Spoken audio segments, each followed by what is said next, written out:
Mafuta imeendelea kuwa bidhaa ghali kwa sasa kutokana na mashambulizi yanayoshuhudiwa Mashariki ya Kati, huku Iran ikiendelea kutia nguvu kukaa mezani. Dunia itaendelea kuhaha kwani bei za mafuta zimepanda, huku wazalishaji wengine wakianza kutumia hiyo kama fursa, akiwemo mfanyabiashara wa Nigeria Aliko Dangote. Kauli ya rais wa Marekani Donald Trump kwamba wapo tayari kuzungumza na Iran ilileta ahueni kwa dunia, kwani ilisaidia kushuka kwa bei ya mafuta, lakini kanusho la Teheran limerejesha maumivu upya.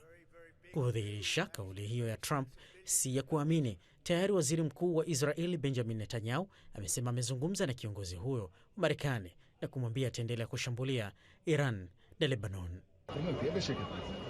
Iran wenyewe hawakutaka kuonyesha unyonge, badala yake wakaanza mashambulizi kuelekea Tel Aviv na kulenga maslahi ya Israel katika taifa hilo. Jumanne imeamshwa na wakazi wa Tel Aviv kujionea madhara mashambulizi ya makombora yaliyofanywa na jeshi la Iran, ambalo limesisitiza halitakubali kuwa wanyonge. Ndani ya jiji la Tehran kumeshuhudiwa maandamano yanayounga mkono serikali kwa kile walichokifanya, huku wakisema wataendelea kusimama na serikali kupambana na maadui zao wote. Abu Yusuf, Azam News.